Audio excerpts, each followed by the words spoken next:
तो एक बार फिर से यूपी से हैं, ये है पॉडकास्ट कि जिसको आरजे राशि लेकर के आती है आरसी स्टूडियो में।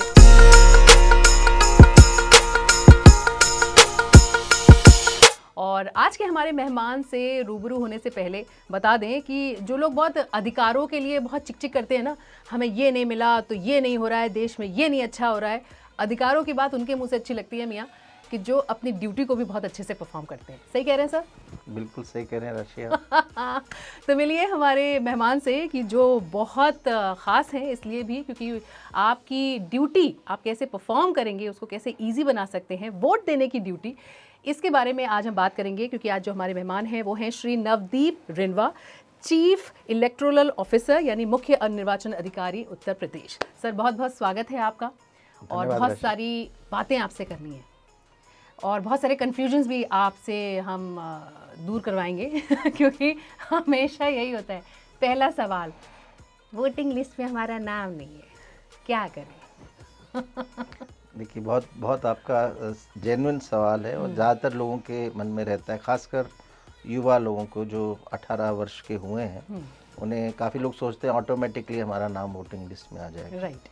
जबकि पहला कदम व्यक्ति को खुद लेना है। उनको एक फॉर्म 6 होता है, वो भरना होता है। और फॉर्म 6 भरना बहुत आसान हो गया। अब हमारा पोर्टल है voters.eci.gov.in। इस पोर्टल पे जाके आप अपना फॉर्म 6 ऑनलाइन भर सकते हैं और अपनी डेट ऑफ बर्थ का कोई भी डॉक्यूमेंट अपलोड कर सकते हैं, जिससे आपकी डेट ऑफ बर्थ पता लगे, ये पता लगे कि आप 18 साल के हो गए, और एक रेजिडेंस का प्रूफ के रूप में कोई डॉक्यूमेंट आपको अपलोड करना होता है।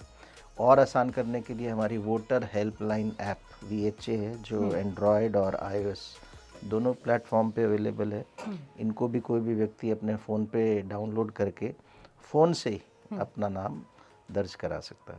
ओके। तो सर कभी कभी होता है ना कि अरे हमारे पास वोटर आईडी कार्ड नहीं है तो हम वोट नहीं डाल सकते। अभी भी अभी भी यार इतने सारी चीज़ें निकाल दी हैं आपके लिए, गवर्नमेंट ने इतनी सारी चीज़ों को इजी बना दिया है, लेकिन अभी भी ये छोटे छोटे बड़े ही सहज से सवाल हैं कि जो अभी भी लोगों के दिल में आते हैं कि वोटर आई कार्ड तो बना नहीं, हम कैसे जाएँ वोट देने। तो सर क्या कहेंगे उनके लिए? यानी बहुत ही महत्वपूर्ण सवाल है जी। क्योंकि ये हो सकता है कि वोटर आईडी कार्ड उस दिन मिले नहीं या गुम हो जाए, तो 12 अन्य हमारे डॉक्यूमेंट्स हैं जो election commission of India allow करता है, जिसमें आपका पासपोर्ट है, जिसमें ड्राइविंग लाइसेंस है, जिसमें बैंक पासबुक जिसमें आपकी फ़ोटो लगी हो, कोई पेंशन डॉक्यूमेंट, पेंशन मिल रही तो उसमें फ़ोटो हो, कोई ऑथराइज आईडी कार्ड हो गवर्नमेंट के किसी भी डिपार्टमेंट, गवर्नमेंट के किसी भी संस्था द्वारा, नरेगा कार्ड, ऐसे 12 डॉक्यूमेंट्स हैं जिनमें किसी एक को भी आप ले जाएं जिसमें फ़ोटो, तो आपकी पहचान हो जाएगी। तो नहीं चलेगा ये बहाना कतई नहीं चलेगा कि वोटर आईडी कार्ड नहीं है, क्योंकि उसके बावजूद आपके पास और भी बहुत सारे डॉक्यूमेंट्स हैं। राइट। तो सर कहते हैं कि इंडिया एक डेमोक्रेटिक कंट्री है और इंडिया की डेमोक्रेसी में यूपी सबसे प्रभावी स्टेट है, क्योंकि कहते हैं ना सरकार चुनने में हमारा बड़ा अहम रोल होता है क्योंकि हम यूपी से हैं। तो सर इतने बड़े स्टेट की इतनी बड़ी चुनावी प्रक्रिया को संभालने में कैसे मैनेज करते हैं? देखिए चैलेंजेस तो काफ़ी बढ़ जाते हैं। यूपी में 80 सीटें हैं, 80 लोकसभा के सांसद उत्तर प्रदेश से चुने जाते हैं, जबकि पूरा देश हम 543 हमारे लोकसभा एमपीज़ होते हैं, तो एक बहुत बड़ा पोर्शन। और अगर यूपी की आबादी देखी जाए और ये अलग देश होता अगर यूपी, तो विश्व का 5वां या 6ठा बड़ा देश होता। क्या बात है।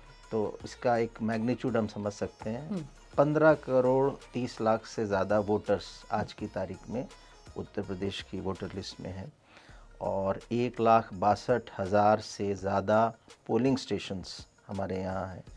लगभग 7 लाख से अधिक तो हमारे एम्प्लॉयज़ लगेंगे polling station. This is the kind of scale. 7 lakh से ज़्यादा एम्प्लॉयज़। जी। ओह गॉड। और इतनी सारी डेट्स आपको याद रखनी पड़ती है, किस दिन वोटिंग है उसके बाद? हाँ बिल्कुल आपने सही कहा। उत्तर प्रदेश में 7 चरण में, पूरे देश में चुनाव हो रहे हैं और उत्तर प्रदेश में 7 चरणों में चुनाव है जी। और हर चरण में एक नॉमिनेशन स्टार्ट होने की डेट होती है, फिर नॉमिनेशन एंड होने की डेट होती है, फिर स्क्रूटनी की डेट होती है, फिर नाम वापसी की डेट होती है और फिर एक पोलिंग जिस दिन इलेक्शन होता है। तो हमारे 7 चरण हैं, तो 35 तिथियाँ हमारे लिए इम्पॉर्टेंट हैं जिस दिन पर्टिकुलर एक्टिविटी होना है। सर मतलब हमें यहाँ पे कुछ एक चीज़ें चुनिंदा जो उंगलियों पे गिन सकते हैं उनको याद रखने के लिए हमें बादाम खाने की ज़रूरत पड़ती है। आप लोगों को तो इतनी डेट्स, इतने फेज़, इतने सारे एम्प्लॉयज़ को मैनेज करना होगा। सर शत नमन है आपको। तो यूपी क्योंकि इतना बड़ा स्टेट है, चुनावी प्रक्रिया को संभालने के लिए इतने सारे लोग लगते हैं। अभी अगर हम पूछें आपसे कि चुनावी तैयारियों का जायज़ा कैसे लिया जा सकता है, कहाँ पर पहुँची हैं तैयारियाँ? देखिए, हमारी तैयारियां बहुत अच्छे ढंग से हो रही हैं। जी। इलेक्शन कराने के लिए पोलिंग स्टेशंस की ज़रूरत होती है जो हमारे फाइनल हो गए। वोटर लिस्ट की ज़रूरत होती है जो हमारे बहुत अच्छे से हमने एसएसआर में काम किया और बड़ी संख्या में लोगों का नाम जोड़ा और जिनका नाम नहीं होना चाहिए उनका नाम हटाया भी। हमारी बहुत सारी संख्या में कर्मचारियों की ड्यूटी लगती है, वो लगाई, उनकी ट्रेनिंग दी। इलेक्ट्रॉनिक वोटिंग मशीन्स, इनकी बहुत तैयारी बहुत डिटेल होती है। फर्स्ट लेवल चेकिंग होता है, रेंडमाइजेशन होता है, कैंडिडेट सेटिंग होता है, ये सारे काम किए। और लॉ एंड ऑर्डर सही रहे इसके लिए हमारी फ्लाइंग स्क्वाड्स और स्टैटिक सर्वेलेंस टीम्स लगती हैं सारे क्षेत्रों में, वो भी लगातार हमारे काम कर रही हैं। और बड़ी संख्या में 150 करोड़ से ज़्यादा का cash, drugs, liquor, precious metals जिनका कोई डिटेल नहीं था, जो उनका ये था कि ये इलेक्शन को प्रभावित करने के लिए, वोटर्स को प्रभावित करने के लिए इलीगली यूज़ की जा सकती हैं, उसको हमारी टीम्स ने सीज़ किया है। और सभी फ्रंट्स पे हमारा तैयारियां इतनी अच्छी हैं कि इलेक्शन यूपी में बहुत ही फ्री, फेयर और पीसफुल, जो कि हमारा एक लक्ष्य रहता है, वो हम लोग करवाएंगे। हम पूरी तरह से आश्वस्त हैं इस बारे में। सर हमें भी ये इस बात का सुकून है कि इतनी बड़ी टीम जब किसी काम को अंजाम देने के लिए लग जाती है और एक बड़ी अच्छी सी मंशा के साथ में, तो वो काम हो के रहता है। सर उसके लिए आपको all the best. And yes, अभी पहले ज़माने की अगर चुनावी प्रक्रिया को देखें और अभी के ज़माने की चुनावी प्रक्रिया को देखें, काफ़ी मेजर चेंजेस आए हैं। पहले वो स्टैंप लगा करके ऐसे फोल्ड करके फिर डालना होता था। अभी तो इतना इजी है कि आप घर बैठे ही वोट दे सकते हैं। आपको ये बहाना नहीं चलेगा कि नहीं अब हम इतनी गर्मी में कैसे जाएं। अभी तो बहुत सहूलियत हो चुकी है आई थिंक वोटर्स के लिए। सर वो क्या क्या है, एक बार फिर से बता दीजिए हमारे देखने वालों को। बिल्कुल, आपने सही कहा, जो घर बैठ के वोटिंग करने की बात की जी।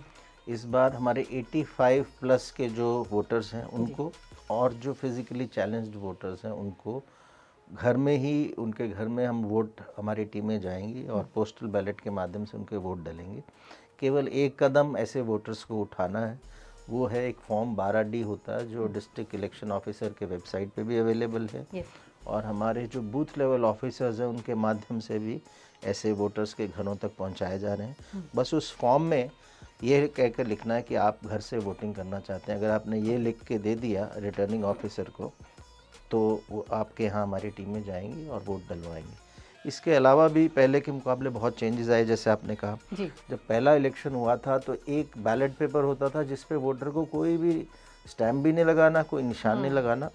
अलग अलग कैंडिडेट्स के अलग अलग बॉक्सेस होते थे जिसमें वो वोट डाल दिया, वो उस कैंडिडेट का वोट। तो आप समझ सकते हैं कि कितना इजी था वोट को, इलेक्शन को प्रभावित करना। राइट। और उसके बाद थोड़ा इम्प्रूवमेंट हुआ कि आप स्टैंप लगाते थे, एक निशान लगाते थे कि किस वोटर को आप देना चाहते हैं, उसको आप आसानी से बदल नहीं सकते थे।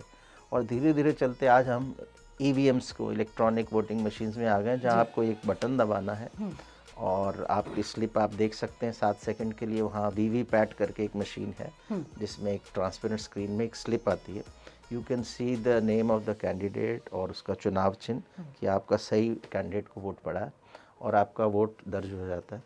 और इसको काउंटिंग करना बहुत इजी है। और इसमें सबसे अच्छी बात है कि कोई भी वोट इनवैलिड नहीं होता। पहले अगर हम ठप्पा लगाते थे और वोट की फोल्डिंग गलत कर दी तो वो निशान 2 कैंडिडेट पे चला जाता था और वोट इनवैलिड हो जाता था। राइट। सो अब कोई भी वोट इनवैलिड नहीं होता। काउंटिंग आप 10 बार भी करोगे तो सेम रिजल्ट आता है। And it is very difficult, rather impossible to change the result. कोई भी कर्मचारी अधिकारी नहीं कर सकता है। EVM इतनी अच्छी हमारी बनाई गई है। क्या बात है। और EVM को लेकर के सर क्या बोलें, मतलब इल्ज़ाम तो ऊपर वाले पे भी लग जाते हैं, EVM पे भी कई सारे इल्ज़ाम आते हैं। लेकिन अगर हम कहें कि EVMs की सेफ्टी सिक्योरिटी कैसे सुनिश्चित करते हैं, आप तो क्या कहेंगे? क्योंकि हमारी आम जनता जानना चाहती है कि अगर इस मशीन में ही कोई गड़बड़ हुई तो। बिल्कुल, ये जब मशीनें बनती हैं 2 जगह बनती हैं, एक ECIL electronics corporation of India limited Hyderabad और भारत इलेक्ट्रॉनिक्स लिमिटेड बैंगलोर भी है। जब वहाँ से मशीनें नई बन के आती हैं तो पूरी पुलिस सुरक्षा में मजिस्ट्रेट की उपस्थिति में, जीपीएस लगे वाहन में, कंटेनराइज व्हीकल में ये वहाँ से डिस्ट्रिक्ट तक आती हैं। डिस्ट्रिक्ट में आने के बाद पॉलिटिकल पार्टीज़ को पहले से इन्फॉर्म किया रहता है। जब मशीनें उनको अनलोड करते हैं व्हीकल से और स्ट्रॉन्ग रूम में रखते हैं, सो पॉलिटिकल पार्टीज़ की उपस्थिति में किया जाता है। इसके बाद इसकी जब भी इलेक्शन होता है उससे कुछ महीने पहले फर्स्ट लेवल चेकिंग की जाती है। वो भी पॉलिटिकल पार्टीज़ को पहले इन्फॉर्म करते हैं इन राइटिंग और उनके सामने करते हैं। उसके बाद रेंडमाइजेशन करते हैं ताकि ये ना पता चले कि कौन सी मशीन किस विधानसभा क्षेत्र में जाएगी, वो रेंडमाइज होती है। अगर उदाहरण है लखनऊ का, तो यहाँ कोई भी मशीन आज पड़ी है तो ये नहीं पता कि ये मोहनलालगंज में जाएगी या कैंट में जाएगी या किस विधानसभा में जाएगी। फिर सेकंड रैंडमाइजेशन, उसमें एक पर्टिकुलर पोलिंग स्टेशन भी रैंडम नंबर से जनरेट होता है। सो जब तक ये नहीं होता हमें पता नहीं होता कि कौन सी मशीन, पर्टिकुलर मशीन किस पोलिंग स्टेशन में जाएगी। और ये सारी रैंडमाइजेशन के काम, कैंडिडेट सेटिंग का काम पॉलिटिकल पार्टीज़ या कैंडिडेट्स इनकी उपस्थिति में होता है। उसके बाद मॉक पोल डलते हैं। हज़ार वोट 5% मशीनों में डाले जाते हैं रैंडमली सिलेक्ट करके, और कैंडिडेट्स की उपस्थिति में उन्हीं से करवाया जाता है। उसके बाद जिस दिन इलेक्शन होता है उस दिन पोलिंग स्टेशन में सुबह सवेरे, जैसे 7 बजे अगर इलेक्शन है तो 5:30 पौने 6 रैंडम पोल होता है। 50 वोट डाले जाते हैं, सभी कैंडिडेट्स को डाले जाते हैं। उनके एजेंट्स को दिखाया जाता है कि आपके कैंडिडेट्स को जितने वोट डले उतनी स्लिप्स निकली, उतनी मशीन ने बताया। ये सारा करने के बाद फिर वास्तविक इलेक्शन होता है। तो ये सारे चेक्स एंड बैलेंसेस रखे गए हैं कि कोई भी मन में संदेह है उस संदेह को दूर करें कि ये बहुत ही ट्रांसपेरेंट मैकेनिज्म है, बहुत ही फुल प्रूफ है और बहुत ही कंसिस्टेंट है। तो ऐसे ही बांटने के लिए आप कुछ भी बांटें, लेकिन अफवाह ना बांटें कि ईवीएम भी ऐसा हो सकता है, हैक हो सकता है, इसमें भी गड़बड़ हो सकती है। ऐसा कुछ नहीं हो सकता क्योंकि पूरी प्रोसेस आपने जान ही ली है। तो बातें अभी और भी हैं, कहीं मत जाइए, just stay tuned to UP से हैं।